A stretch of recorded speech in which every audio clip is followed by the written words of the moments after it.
Togolaises, Togolais, chères concitoyennes, chers concitoyens, je suis Essozamna Marguerite Nyakadé, ancienne ministre des Armées du Togo.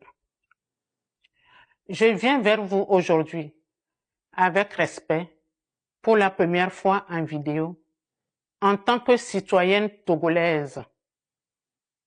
Je viens vous parler avec franchise et responsabilité, mais également avec un profond amour pour notre pays, le Togo. Je suis consciente que ma prise de position peut surprendre et déranger. Depuis la diffusion de mes tribunes, certains disent que je m'exprime par amertume ou par frustration. D'autres doutent de mes actions et pensent que je ne peux pas vouloir d'une sincère unité ou du changement. Je sais ce que cela peut représenter dans l'imaginaire collectif. À cela, je réponds, oui, j'ai des liens familiaux avec la famille Nyasingbe. Oui, mes enfants en sont issus. Cela est un fait. Mais il n'enlève rien à mon droit de m'exprimer en toute conscience sur la situation du Togo.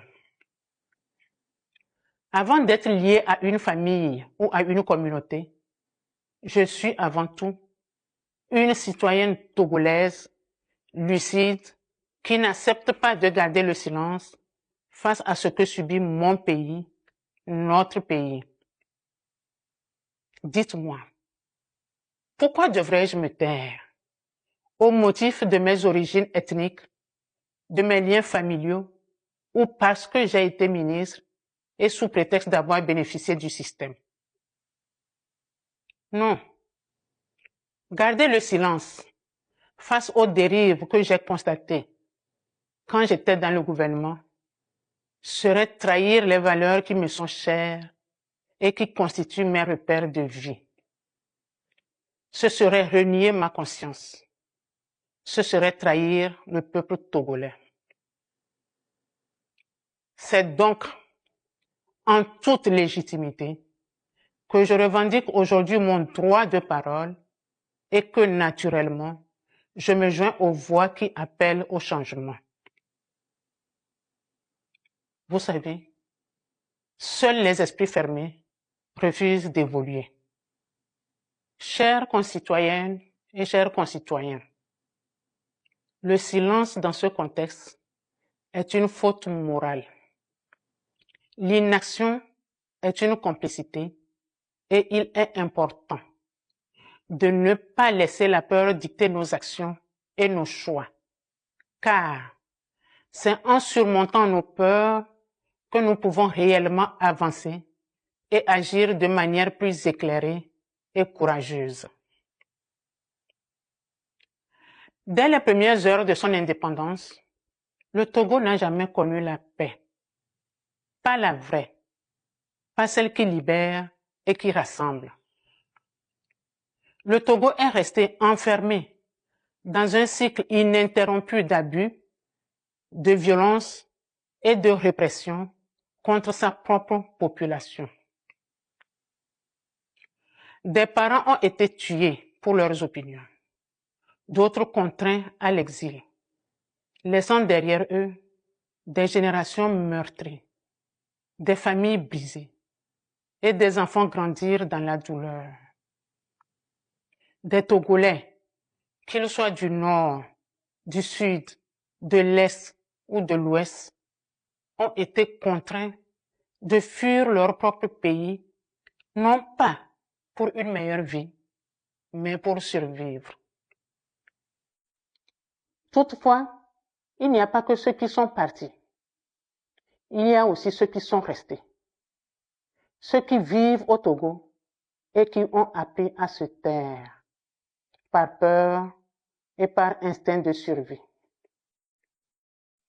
Des citoyens emprisonnés, privés de leurs droits les plus élémentaires et de leur dignité.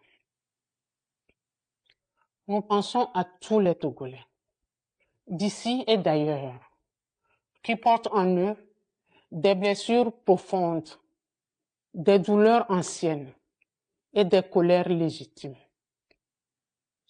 Il serait difficile d'imaginer toute cette souffrance parce qu'il faut la vivre pour la comprendre. Il est temps d'arrêter toutes ces souffrances, d'assumer les erreurs du passé et de faire du Togo un pays de repentance, un pays de justice, un pays de mémoire.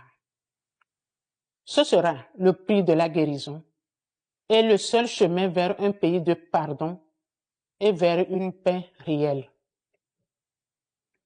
Nous devons aussi avoir en mémoire que le problème togolais n'est pas une région. Le problème n'est pas non plus un nom de famille, ni une communauté. Le vrai problème, c'est un système qui a trahi les espoirs du peuple. Et ce système doit être combattu et changé. Chères concitoyennes, chers concitoyens, notre pays ne se construira pas dans la division, mais dans l'unité afin de faire du Togo une nation. Nous avons tous un rôle à jouer afin que nos concitoyens de l'extérieur puissent rentrer chez eux et que tous les Togolais vivent en paix, parlent sans peur et marchent sans crainte. C'est ensemble que nous reconstruirons notre pays dans la fraternité et la détermination. Le temps du silence est terminé. Le moment est venu de dire les choses avec clarté. Nous avons besoin d'un Togo nouveau, d'un pays libre, juste, réconcilié et tourné vers l'avenir. Le Togo est en effet un pays riche, doté de ressources humaines et naturelles considérables.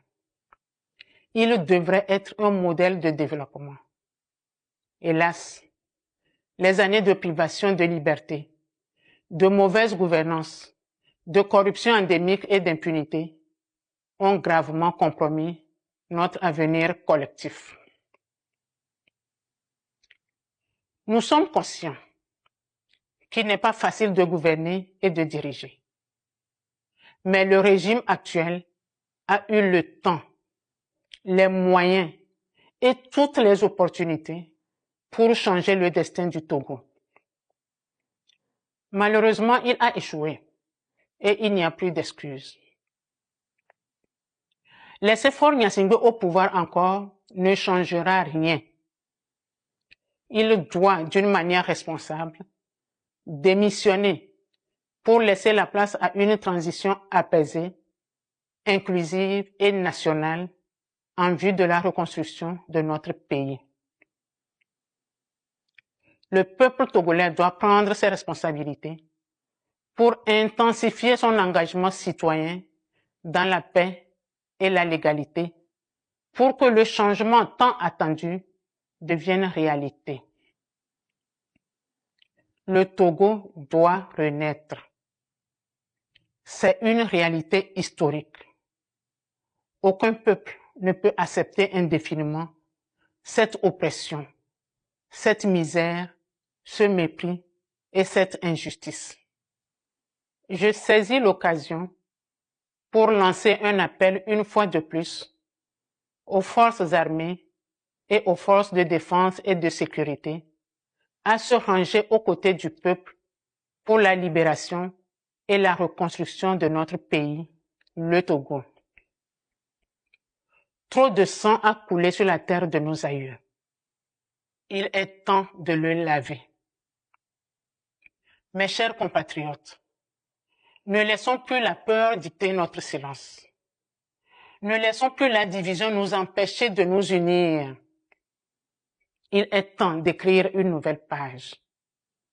Il est temps de reconstruire un pays où chaque Togolais aura sa place, sa voix et sa dignité.